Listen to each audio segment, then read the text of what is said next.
Hello everyone, Santiniketan ব্লগে আপনাদেরকে স্বাগত। তাহলে শুরু হলো আমাদের শান্তিনিকেতনের যাত্রা।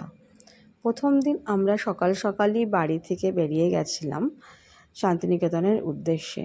আমাদের বাড়ি থেকে লোকেশন থেকে শান্তিনিকেতনের মোটামুটি রাস্তা লাগে 2.5 ঘন্টা, আমার ফ্যামিলি এবং ফ্রেন্ডরা মিলে।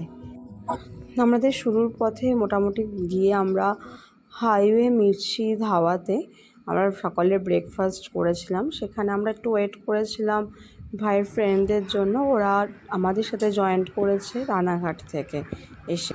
সকালের ব্রেকফাস্ট সেরে আমরা আবার উদ্দেশ্যে রওনা দিলাম আমরা শান্তিনিকেতনের উদ্দেশ্যে।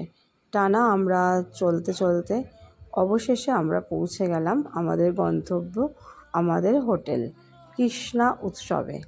আমি বলবো আপনাদেরকে হোটেলের ট্যুর দেব, কেননা আমাদের হোটেল থেকে সোনাঝুরির রাস্তা শুধুমাত্র 100 মিটারের মধ্যে। হোটেলে গিয়ে ফ্রেশ হয়ে শাড়ি না পরলে কি হয় শান্তিনিকেতনে গেলে, আপনারাই বলুন।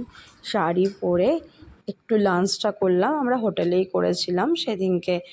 থালি নিয়েছিলাম আমরা, বেশ সুন্দর একটা কাঁসার থালার মধ্যে সমস্ত শাক, ডাল, ভাজা আরও বিভিন্ন খাবার ছিল। দিয়ে আমরা খেলাম, লাঞ্চটা করলাম।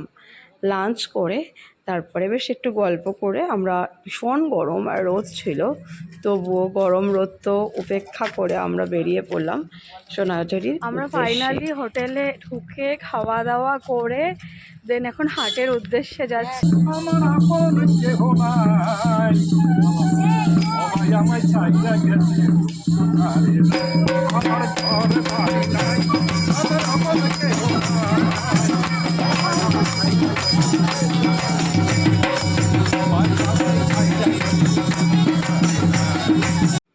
এই যে গান করছে দেখছেন, ইনি আমার বাবা, যিনি ভীষণ গান ভালোবাসে, বাউলের তালে গান করলেন। দেন আমরা একটুখানি আশেপাশের মার্কেটটা দেখলাম, চারিদিকে তো জাস্ট চোখ জুড়িয়ে যাচ্ছে।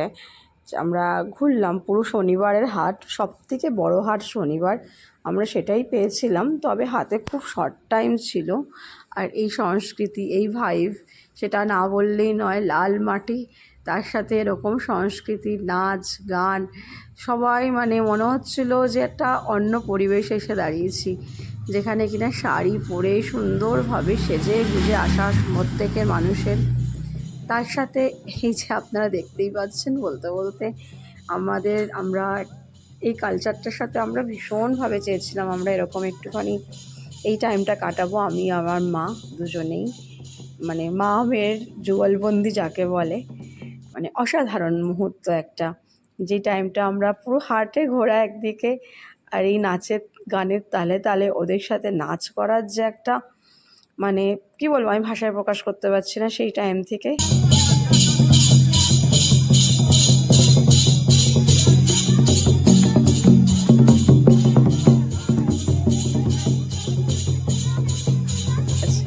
দেন আমাদের এটা দেখতে পাচ্ছেন, এটা আমাদের হোটেলের সাথেই না কৃষ্ণা উৎসবেরই ওদেরই দোকান।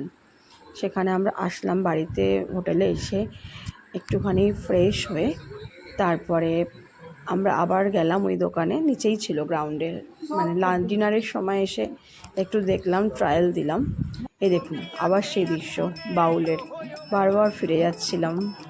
সো কেমন লাগলো ব্লগটা সবাই জানাবেন।